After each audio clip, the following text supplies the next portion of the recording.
Many employees, I feel like they don't understand where this role fits into their long-term plan because they really don't have clarity on their long-term plan.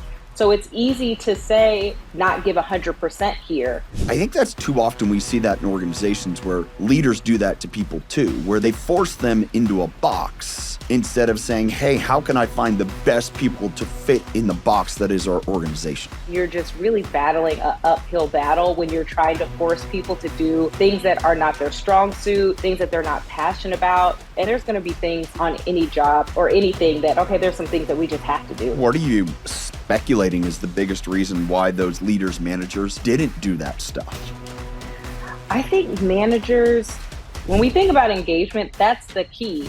How do we make sure people feel like they are a part of what we're doing? They're a part of the company mission. They're helping us achieve our company goals.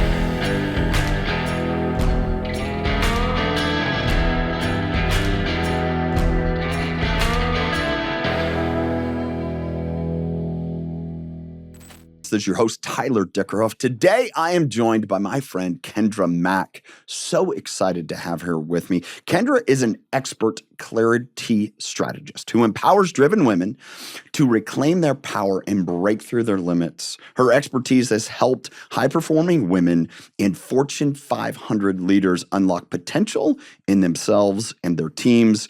With her signature path framework, she's been recognized by Color magazines as one of the top chief diversity officers in 2023, but she's so much more than that. Kendra, thank you so much for being here. Thank you so much for having me, Tyler. I'm excited to be here. So let's just start this off. You and I met each other just a few weeks ago at an event. And as we were talking, we were discussing, and you were just kind of bringing up that you've gone through some career transitions. So many of us have. I've gone through multiple career transitions. I'd love for you to just kind of share with the audience where you're at now, and then we can kind of dig through how you got there, but also why the topic that you speak on and you serve and you help so much is really a product of your own experiences. So that's a big question to start. You can jump in wherever you want. Absolutely, absolutely. So currently, right now, I am a keynote speaker. I love speaking, at events and conferences, and I'm also a corporate trainer. And I always say it's a little bit of a windy road that got me through where I am. It all started, I was your classic millennial out of college. I had a lot of project management and marketing roles, and I found myself just hopping from job to job with no real rhyme or reason. And I felt like I would talk to my friends and, my family, and they would say, you have a good job, you're making decent money, like you should be happy. Just be happy to stay there. But I don't know, I just wasn't like, I wasn't fulfilled. I wasn't happy. It just didn't feel like it should. And so I kind of went on this journey on my own to figure out like, well, what is it that I want to do? And like, what does success mean to me? And I decided I wanted to speak. I was like, well, I want to speak to women about confidence. And I always tell the story of I got a coach because at first I was doing this like just as a passion project. And then when I said, oh, people get like paid to do this sort of thing, I was like, let me get a coach. And I hired this coach at the time, and this was, I don't know, back in like 2015, and paid probably way too much money at the time for the coach to then tell me, like, no, you don't want to be a speaker. There are a ton of broke speakers out there. You want to be a coach. And I was like, well, I paid you my money. So I guess, right, that's the road we're going to go down. And I went down that road. I did all the things. I created the websites and all the funnels. And I found myself frustrated and like, what? Like, why is this so hard? Like, I was getting clients, but I was back in that same place of like frustrated. And so I went back to the drawing board and I was like, okay, what does success mean to me? What do I want my life to look like? Because I started this saying I wanted to be on a path, and I basically paid someone to take me off that path. So I was like, how do I get recommitted to, the vision that I have? And I got certified as a corporate trainer. I started speaking more on like leadership and how to engage and retain millennials. And it found myself back in corporate working with a lot of managers because I was a lot of my target audience at the time. So working internally, training managers on coaching and leading diverse teams. And recently, in the last year or so, I was like, I'm going to get back to my passion. And when I thought about what is the topic that is nearest and dearest to my heart, it's the process that I took to get my own clarity, like to get me on this path. And I always share that once I got really, really clear and I started this process, I mean, I went from a complete career pivot to VP in 5 years. And so I never had as much traction or as much clarity as I had. And so I'm just like, if I can share this with anyone, I can. It's what I do. How much do you find that when you interact with, whether it's other women, men, I don't think it matters, that kind of struggle with this idea that people are trying to fit them into the box that they need to fit them into? All the time, all the time. And I think people struggle with, how do I, one, determine that that's not the box I want to be in, but how do I stand up and like own that and say, no, that's not the box that I'm going to be in. I think it's a struggle for all of us. Yeah. One of the things is you had mentioned that, and as I reflect and I think about it, I see that happening sometimes with my kids. Probably my middle son the most, where, his football team, where his coach kind of did that. He's a kid who has a lot of talent and ability. And instead of allowing him to do what he wants to do and excel at, which he can excel at a very high level, they're like, no, we need you to do this. And it's just kind of like, there's a part of being a team player saying, hey, I'll do whatever to help the team. But there's also, when you come to either a career, you come to a place in life, it's like, quit trying to tell me what I need to be doing. Instead of, guide me. And maybe I'll come to that point where, maybe let's just go back to the coach that you hired and you went through that and you said, all right, we'll go through the speaker path, and you started to find that battle. And as they said, oh, there's a lot of broke speakers out there. Yeah, they are. Because I don't think they have clarity what they're actually speaking on, have a good story about. That's just my own opinion. But allow me to figure out, man, this is what I love doing most. And then let that be, oh, now I'm coaching, now I'm interacting with people. And I think that's too often we see that in organizations where leaders do that to people too, where they force them into a box instead of saying, hey, how can I find the best people to fit in the box that is our organization? Absolutely. Because that's definitely a mindset shift of, whoever I hire, you have to fit into this, as opposed to saying, well, what are the skills that we need? Who would be the best person for this? Or even if you are promoted or hired in as a manager and you're like, okay, this is the team I have. How do I assess and acknowledge everyone's strengths to see how does this team work well together, and make sure everything's divided up in that way? Because I mean, you're just really battling an uphill battle when you're trying to force people to do things that are not their strong suit, things that they're not passionate about. And I mean, there's going to be things, on any job that, or anything that, okay, there's some things that we just have to do, like admin things. But the big portion of how we spend our time and what we're doing, having that thoughtfulness, particularly from a leader, because a lot of teams don't get that, is that thoughtfulness of, where are your strengths? Where do you like adding value to the team? How do you like adding value to the company? And how can we help you lean into that? I have to, again, as we're talking about this and thinking about the people that you have worked with, the people that I work with, in this idea that oftentimes leadership, that drive of leadership is to help people find the clarity and confidence to do what they can do. And so when I think about what you tackle and what you speak to in your own experiences there, that challenge of undoing sometimes what bad leadership is doing is actually probably a lot of the work that you do. Absolutely, because when I first started, particularly with the corporate audience, I was writing kind of blogs and articles on LinkedIn, and I was calling myself, the millennial jobaholic, like the recovering jobaholic. And I had millennials reaching out to me saying, like, I'm experiencing the same thing. Like, I'm not motivated at work. Like, how do I snap out of this? And so I started, coaching them, and I would take them through this kind of conversation it would shift their mindset. They would have a plan of attack. They would be really excited about their job. And I'm like, okay. And then 6 months later, I would check in with them, and the majority of the time it's like, oh great, I started a new job. And I was like, wait, that was not the plan. Like, what happened? And it would always go back to their manager. Well, my manager didn't want to have one-on-ones. My manager didn't have time to coach me.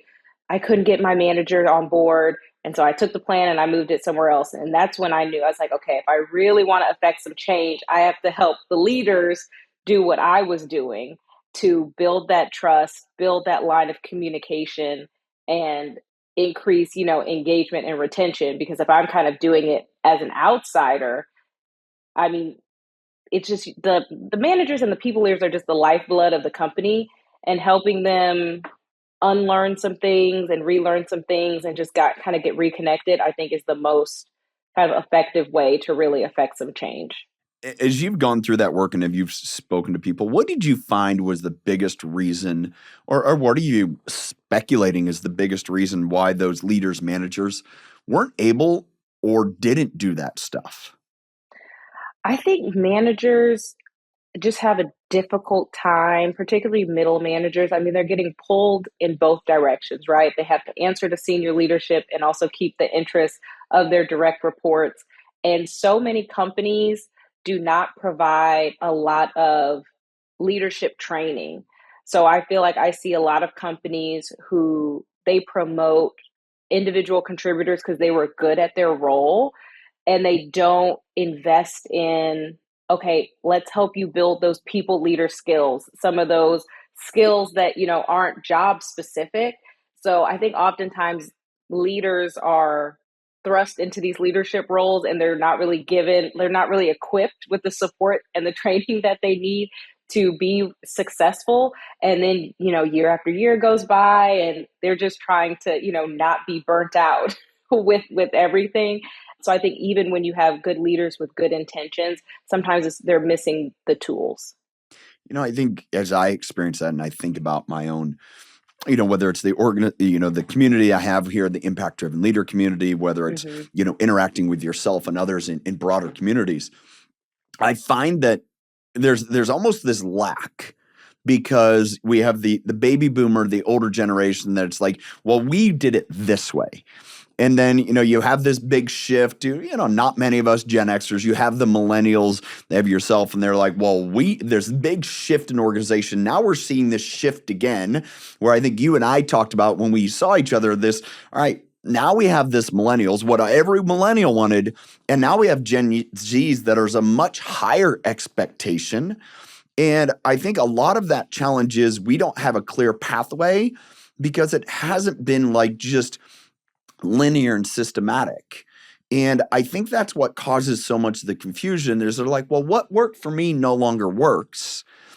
And instead, people aren't, I wouldn't say introspective enough or aren't looking for enough clarity to say, hey, what works for you? Because that's the answer. It comes back to that thing that we started with is, here's the box. I'm going to fit you into my box, Kendra, because that's Right. easy for me, instead of saying, how do I build my box so you have a place in it?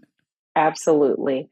I feel like particularly with Gen Z, companies and company leaders really have to acknowledge just the change in everything, right? The change in technology, the change in the job market, the change in the landscape. Gen Z, I mean, they live in like the noisiest time in history. They have so many options. And I mean, they have people on social media telling them you could be an influencer, you could do this, you could, be an entrepreneur, time freedom, you could do this. And so they're in these jobs and they're just so distracted, and they really don't have anyone doing what you just said. Hey, how do we find out what you want to do? How do we help you understand your long-term goals? Because they've got so much noise they're trying to sift through, and no one's really helping them hone in and kind of quiet that noise to say, okay, what would be a fulfilling life to you? Because you are the only person that can answer that. Yeah. Is that how much that you work? Is that either part of your path framework? Is that part of the clarity that you help speak about? Like, help me understand that, because I think as I listen to you right there, that's the opportunity challenge for every leader is like, hey, how do I help you find clarity? My view in leadership is at first that's having a clear vision. It's part of that clarity. So I believe the first step, but I want to hear it from you. Like, how do you go through that? What do you see? Absolutely. So the path framework, it starts with the P, which is picture your vision. Just what you said. What is your end goal? What's that big North Star vision? And we talk about how do you define success for yourself and kind of breaking out of those boxes that maybe your parents gave you, your friends, your colleagues, whoever. Like, how do you define success for yourself? And then oh yeah, absolutely. Like you don't have to like you don't have to listen to all these people. Now you can use it as frame of reference, but you have to really get clear on what kind of life would be most fulfilling for you. So that's that first step. Picture your vision. And then the U is upgrade your core belief system. I call it your CBS. So upgrade your core belief system. We take a look at what's your confidence level, what you think about yourself, your mindset around work, and just your beliefs in general. And we talk about why limiting beliefs are a lot more critical than we give them credit for in terms of how they really stop us from taking action. And then the T is tailor your routes. Tailor your routes. So this is where we talk about adaptability and saying when we have that big picture vision, one, what does that look like from where we are right now? And what could all the options be? Understanding that when we have that vision, it might look the way we think it looks, but another opportunity to give us those same things could come up. So tailor your routes. We talk about just all the different options and how do we open ourselves up to the different possibilities that could get us to that end vision. And then H is hone your habits. So what are the habits that we need to adopt to help us start to level up from where we are? There's a piece there. I'm just reading this story today in a book that I'm reading, random book. I don't even remember the title of it right now. I'll come with it because that's wrong that I am going to reference a book and not bring up the title. So I'm going to pull up my Audible, The Hypomanic Edge. One of my previous guests, Taylor Davis, recommended it to me. And the story about these two gentlemen that started into the entertainment business. And one of the guys, he ended up kind of, I don't know, I wouldn't say deviously, but kind of mischievously, he ended up creating a job as a general manager at this production company because the two partners, owners were fighting. And he went to one of them and said, hey, the other guy hired me. Went to the other one, the other guy hired me, set up in the office and said, I'm the GM. No one ever hired him. And then they eventually figured it out and they fired him, but he spent enough time there where he learned how to do the job. And he went off to do his own production. And so I hear from what you were talking about, this path is like, when you picture that vision, it's like, I want to be the movie producer. He goes and like says, hey, I can do it, but I need training. And I think that's what hit me when you said tailor your path, because I think so often people are, hey, I want to be a corporate trainer, keynote speaker, right? Like yourself. But maybe sometimes the best way for me to go do that is to be in an organization where I'm doing that internally. So I learn what challenges people are having. I'm getting paid to learn. I found that in network marketing. We've gotten paid to learn. I have a friend who is an amazing storytelling coach, and she was doing that for someone else before she figured out kind of her own feel to what really fit her. And so I think about all of those examples. And as people listening in, that sometimes if you want to go do something, maybe the best way to go do it is find a role where you can do that to figure out, one, do I really want to do this? Is it truly a purpose and passion? Or is it just a flavor of the moment? And I love what you said because that was an integral part of my journey. At one point, I downsized because I was like, okay, I'm going to go full force with speaking. And I left my 9 to 5 and I was working like part time. And then to your point, when I looked at my big vision of what I wanted to achieve, I was like, the people that I'm seeing, they all have titles like this, and this at this company. Like those are the people who are getting like the big stages. I was like, well, maybe I need a title. And I was like, okay, at the time I was talking about engaging and retaining millennials. So I got a job with a company that was award winning for a great place to work for millennials and, diverse employees. And I got a job as a learning consultant in their learning and development department internally, because I was like, not only is I thought the title would help me in terms of getting the stages, but I was like, that internal experience, I want to learn. How do companies, run their development? How do they develop their managers properly? And to your point, it's like it's a safe place to learn while you're pursuing that dream to see, okay, is this something that I can achieve? And I think a core thing for like Gen Z is, regardless of what people say, there is no get rich quick scheme. Anything you do is going to take, there's some ramp up time for any of these things that people are saying you could do.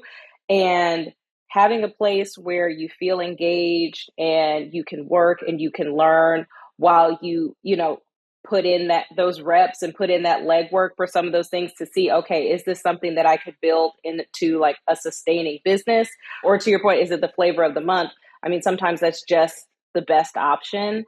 And what kept me going, because I felt like I was hearing a lot of, oh, you're going back to corporate? Like, oh, I thought you were going to be a speaker. I thought, you have the haters and you have everybody in their opinion. The thing that really kept me grounded and focused was, well, I know why I'm taking this step. I know that this is on my path to where I want to go.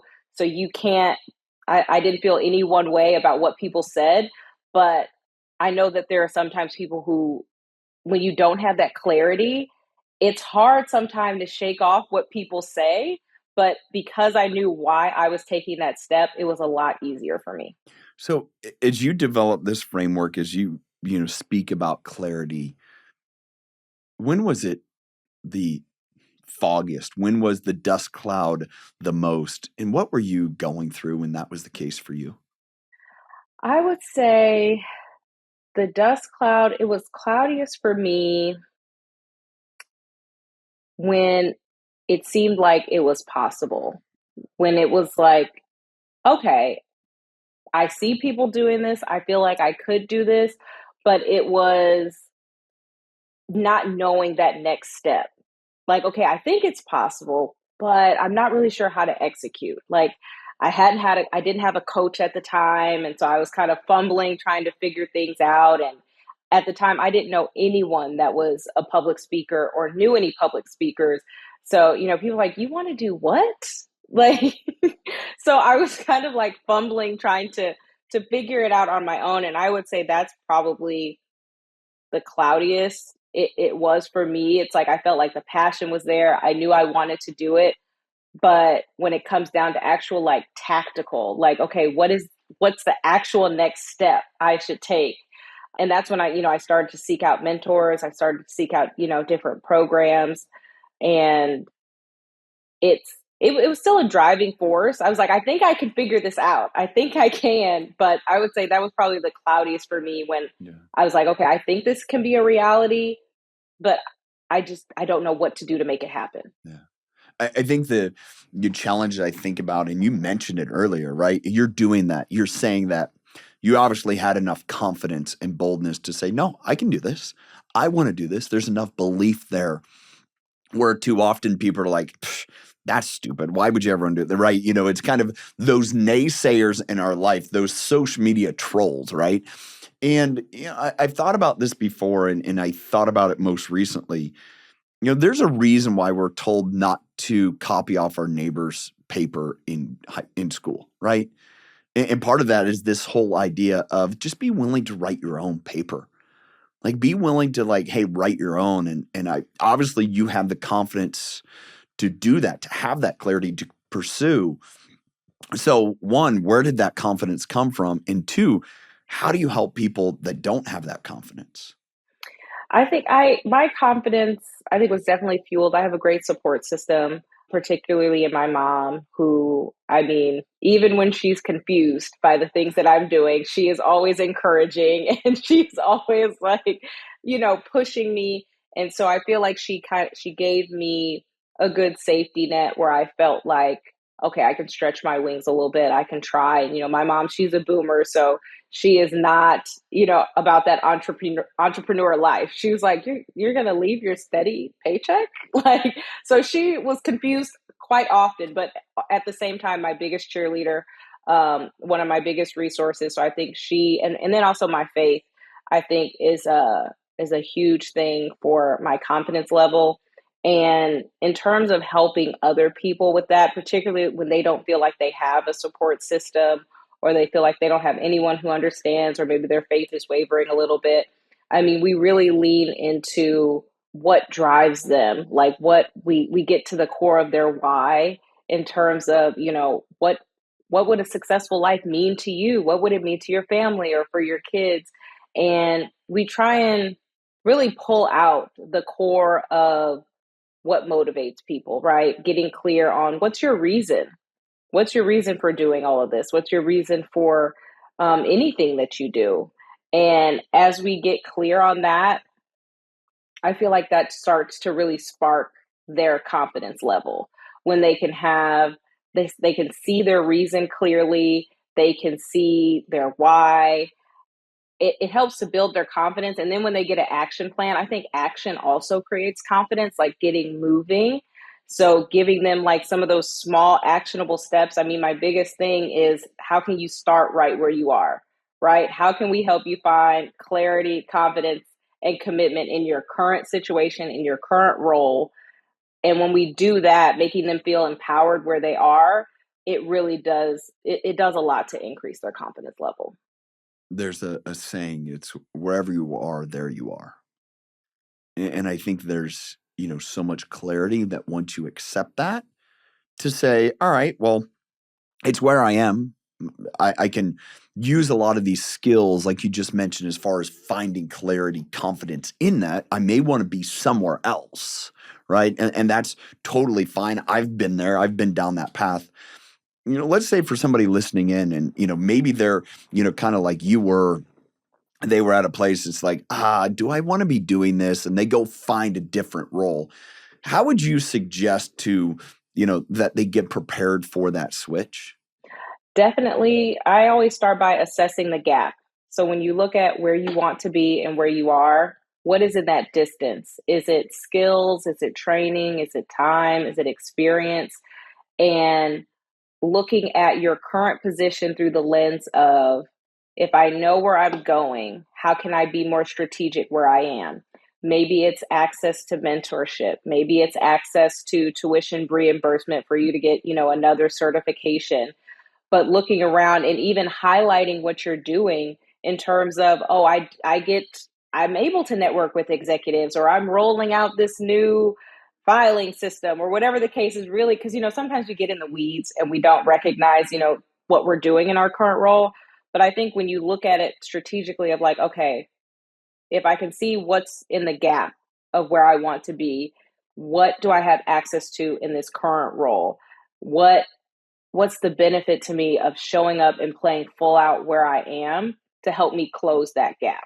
Well, I think that's great advice. And it's also, I think there's probably times for people that realize where they're at is where they need to be. They just need to have a different viewpoint of it, and that clarity of, all right, let me assess where I'm at. Like, how does this all line out? Maybe I'll go choose to, learn a little bit more, or maybe I'll take the time to grow, that'll grow into what I'm doing, as opposed to I need to grow away from it.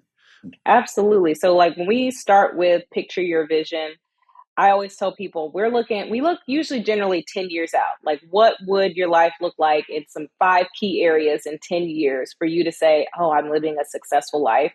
And I always say that's not to make us feel further away from the goal. That's just to give us some direction, right? That's to give us a North Star so we can align everything. But then we back it out to where we are. And I've seen a lot of people where their mindset shift and they're like, actually, I'm kind of good where I am right now. Now that I kind of see things clearly, I have access to certain things. I have a lot of different opportunities. What really prompted me to create this process was when I was coaching millennials. I would ask them when they would tell me they were so unmotivated, unhappy. I would say, well, where do you want to be in 5 years? And usually the answer was, I don't know. I was like, okay, well, how can we take some time to explore your likes, explore your strengths? What are you doing in your current job? Like, what are the days where you leave the most fulfilled? What are the days that you leave the most drained? What are the different opportunities that you have access to in your current role? And we would do like almost like a self-reflection plan. Like, okay, so over the next 6 months to a year, can you get a mentor? Can you shadow a team? Can you lean into your role and or take on any stretch projects to help re-engage them in their current role? And it's really surprising how many people are like, well, I'm actually okay where I am right now. Like, I think I'm figuring out where I want to be, but I'm actually good. And it's all because of a simple like reframe of thinking about where you are differently.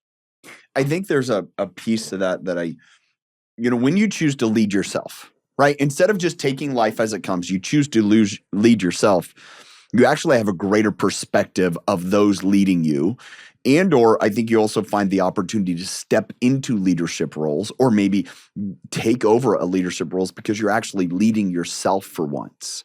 And I think the hardest challenge we have is understanding that there's no one else to lead us but us.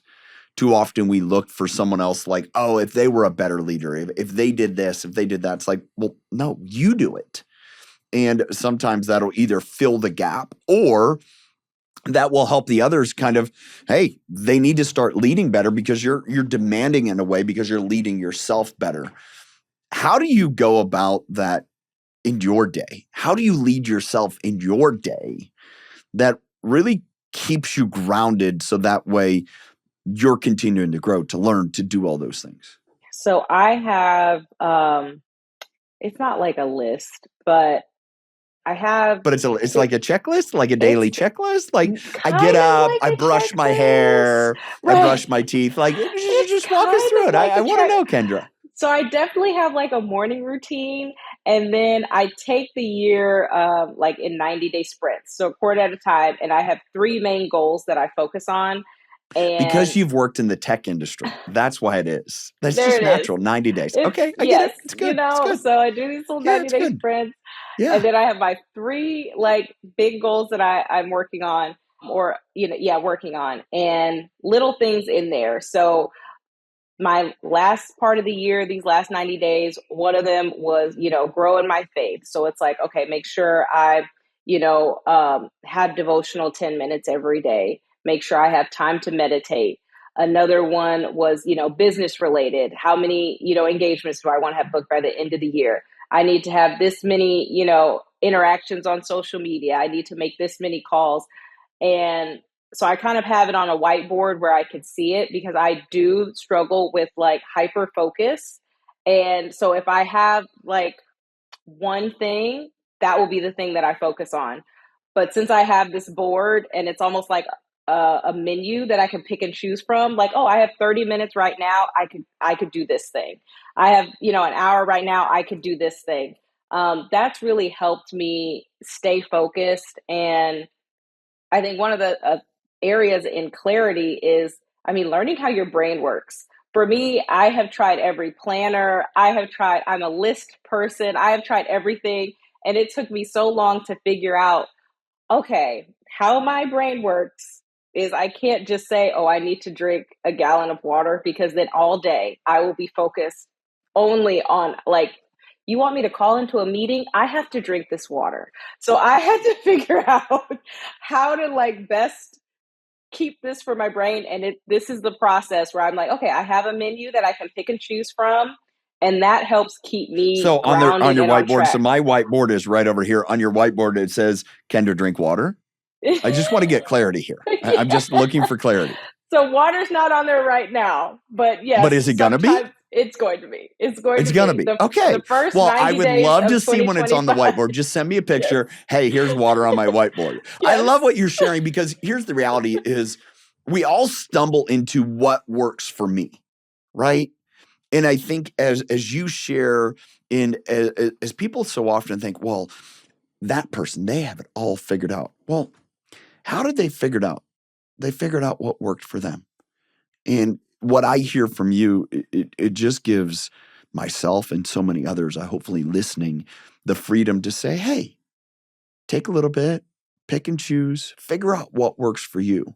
Absolutely, because even to the point of the morning routine, especially this last part of the path in terms of honing your habits, people really get down on themselves, and they'll tell me that they've seen someone who had this 5 a.m. morning routine and this long list of things. I'm always like, well, first of all, that morning routine seems like it's like 6 hours long. That couldn't work for my lifestyle. I don't know if that could work for yours, but you don't have to be so regimented where, oh, I saw this person do this thing step by step. And if they can do it, I should be able to do it.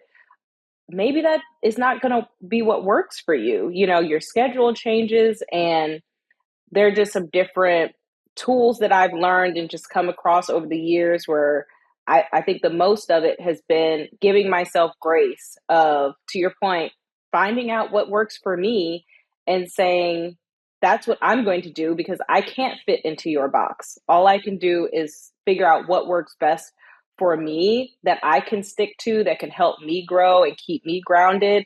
And that'll be the change maker for me. Yeah. You started to go through the 5 key areas. I'd love for you to kind of finish that. So go ahead.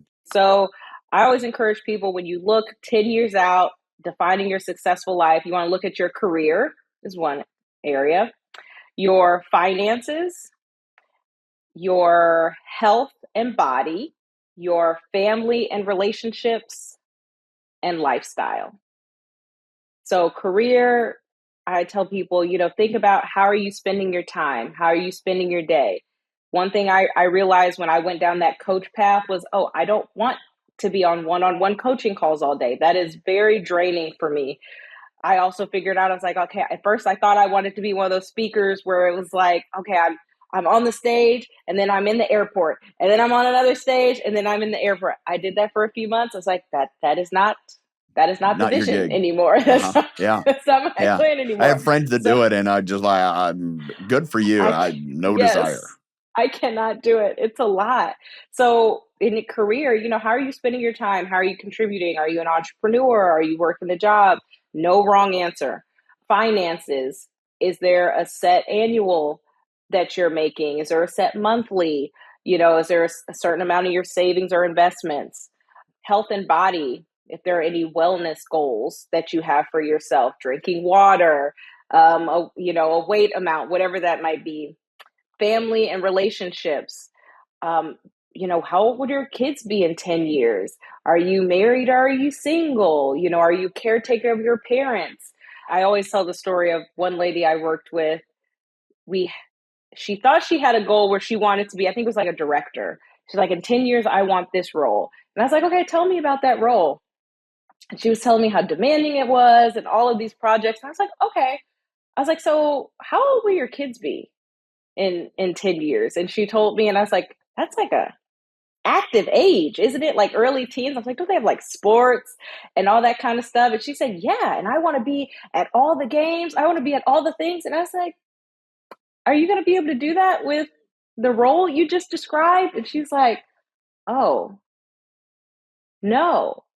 And I was like, okay. I was like, and that's why we do this, is so we don't create goals in a silo where it's like, okay, I want this career, and then realize, oh, it doesn't line up with the lifestyle I want, or it doesn't line up with like where my family will be.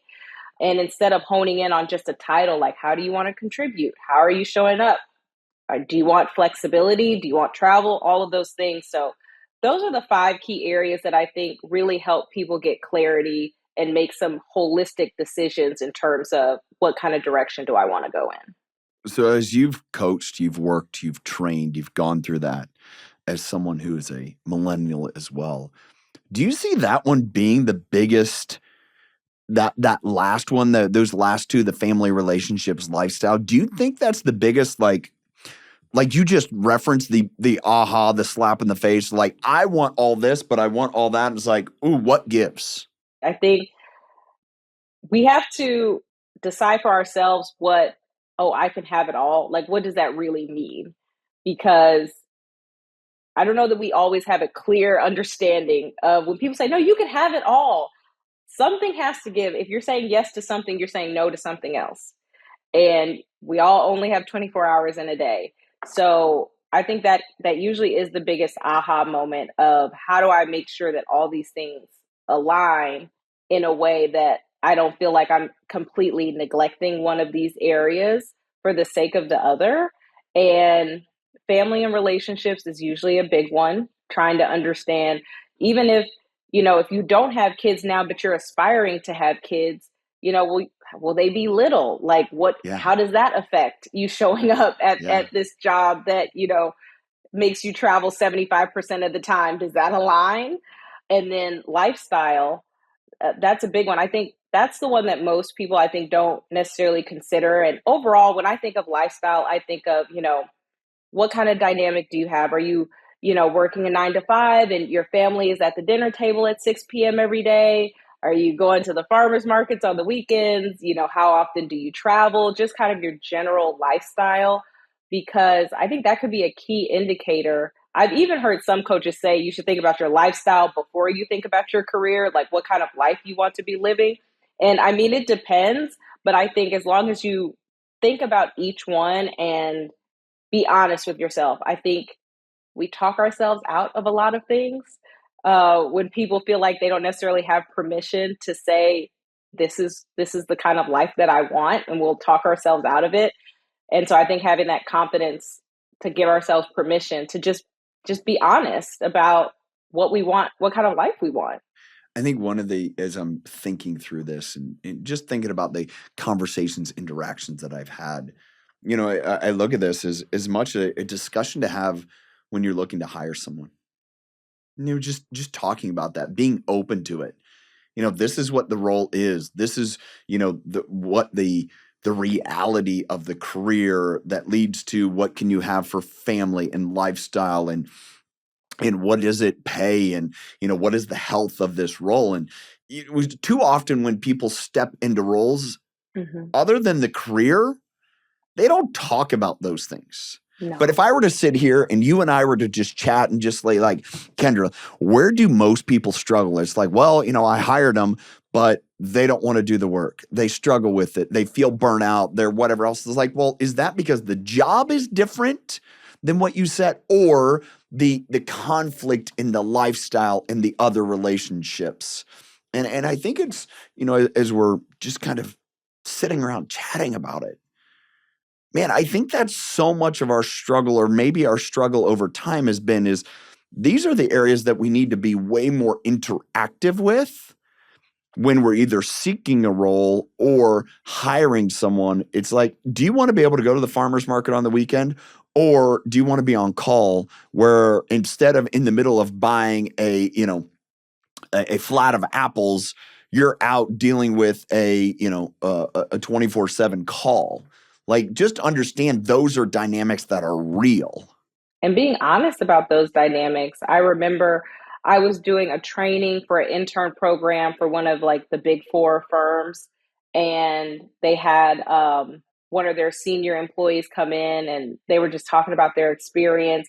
And I think he said it as like an offhanded comment. It wasn't even like a main point, but he said something to the fact like, "Oh yeah, when I came in after an internship, I was working 80-hour weeks." And they were like, "I'm sorry?"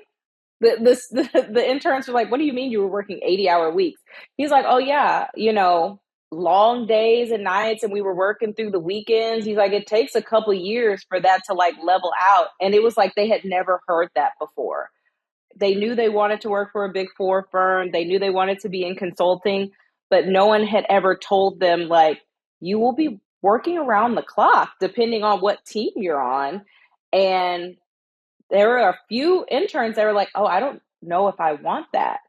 And it's like, that's the kind of honest answers. Those are kind of honest conversations you want to have, because it's such, I mean, turnover costs so much, in morale and just everything, that it's like to bring people in and then what, 6 months, a year later, they're like, "Oh my gosh, this is terrible," when we could have had the conversation around Yeah. what does a successful role look like for you? What kind of a Yeah. lifestyle do you want, Yeah. and does that make Yeah. sense for this role?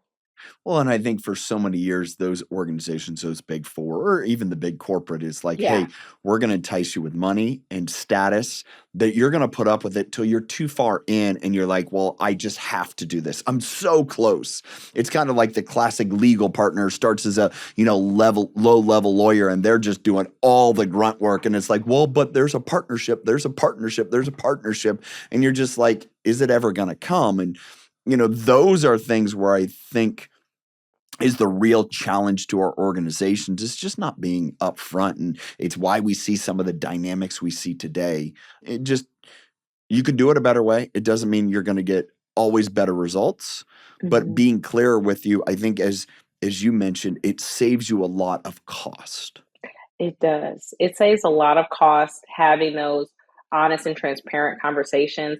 And I think even when we talk about quiet quitting, so you've hired someone and they're not fully engaged or not fully present, having those honest conversations to one, get to the core of what's going on. Is there a misalignment somewhere? Is it in the job duties? Is it, what's kind of causing this? And asking those questions of like, how do we get you re-engaged? And I think to the point of this conversation is like helping them get clear on where is it that you want to be and how can we show you why this role plays a part in where you're trying to go.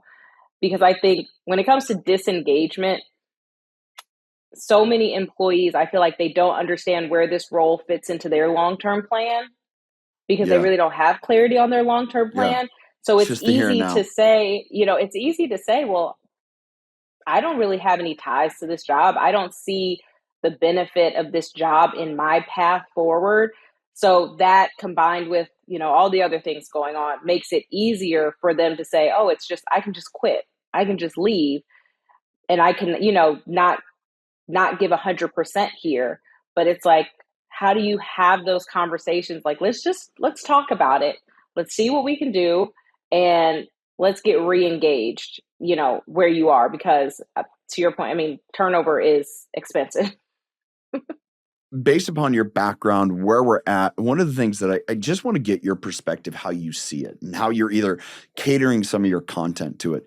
Here we are, we're into a new year. We have a new political regime. We have, economic changes, everything. We have this big sociological change where we've seen many organizations either denounce or embrace DEI, diversity, and just kind of all of that. How do you see the landscape of workplaces going forward based upon kind of your perspective, what you've trained, what you're preparing and training for? I just want to get your big overall perspective on some of those factors. Yeah, I think there needs to be some fundamental shifts in how we approach our workforce. I think you brought this up earlier, just the difference in perspective from boomer all the way down to Gen Z. I think in the boomer days, it was very much you should be grateful to be here, you should be grateful to have a job. And we're starting to see that shift of, I mean, really, we're grateful for each other because companies need employees need jobs. Like we should have like a mutual respect for each other. We should have a mutual appreciation. So when we think about things like DEI or workforce engagement, having an understanding of what the current landscape is and why it's important to continue to have programming, why it's important to continue have these leadership discussions. Because at the end of the day, I mean, when we think about diversity, we all just our the diversity is just our human difference. Like it's for everyone. It's so companies are a great place to work for all. It's encompassing of everyone. And it's understanding that we all have different backgrounds, we all have different experiences, and how can we come together and work better together, bring our whole selves to work, and show up and have a fulfilling time because we spend many of our waking hours at work with our colleagues, with our coworkers. So I think companies shifting to a more people focus of we want to pour into our people. We want to make sure that our people are taken care of and they feel safe and happy and valued coming to work. And I have seen some companies, they're shifting their language. Like some are they might not say DEI, but they're still focusing on their people.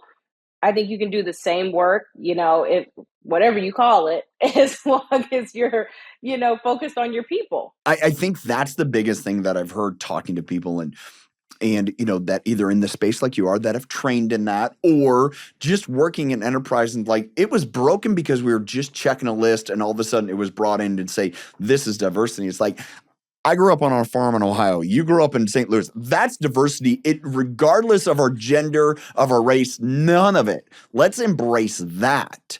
And I think that's where you're really starting to understand that where it's broken, people are starting to figure out, this is how we make it better. And I think it's a younger generation that's asking and demanding to say, hey, help me fit here, and don't just, select me based upon some metric.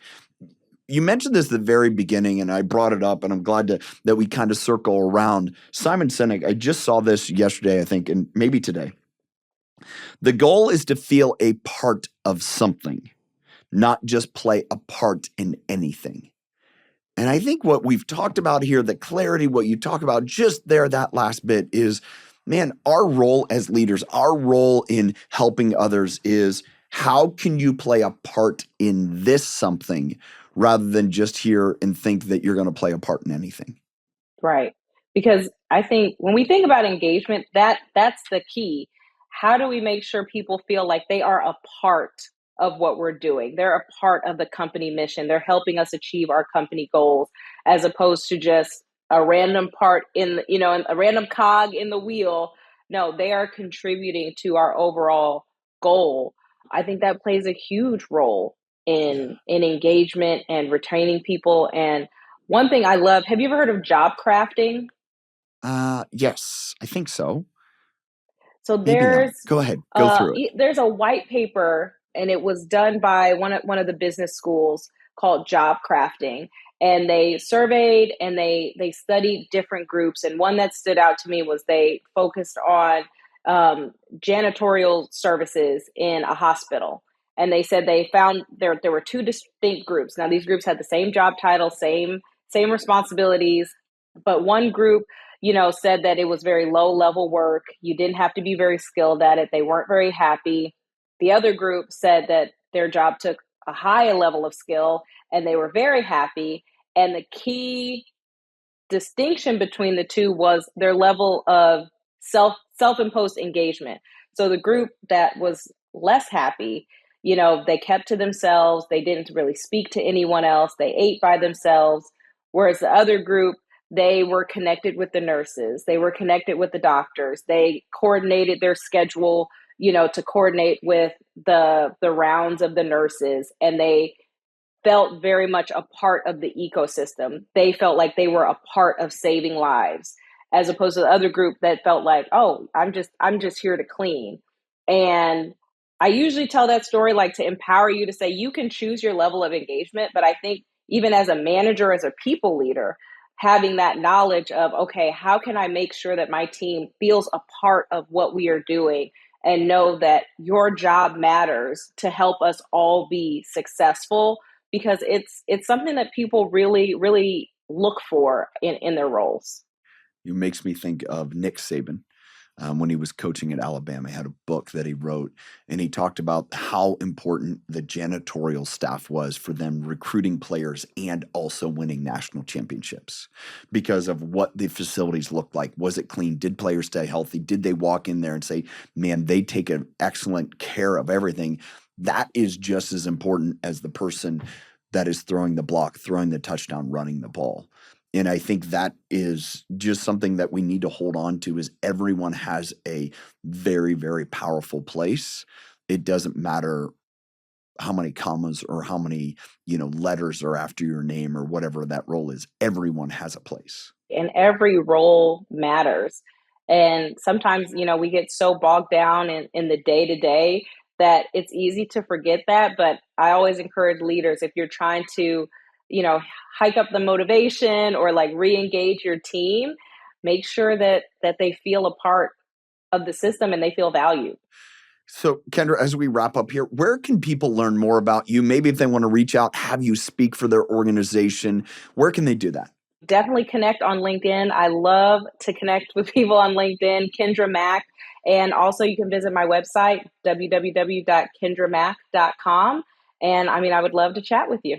Well, thank you so much for being here. So good to spend time with you, to learn from you and hear from you. Thank you to everyone that's watching. If you're watching on YouTube, make sure you hit subscribe and the bell so that way you get notified whenever we drop new content. We drop a Monday Newswire on Monday where we talk about new local thing, in the news, such as workplace dynamics. Also, podcast release every Wednesday. One more thing. If you could help more people find impactful leaders like Kendra, could you please rate and review this episode wherever you listen to it, whether it's on Spotify, Apple Podcasts, wherever. Man, I would appreciate that to help more people find impactful leaders like Kendra. Until next time, choose to lead with impact.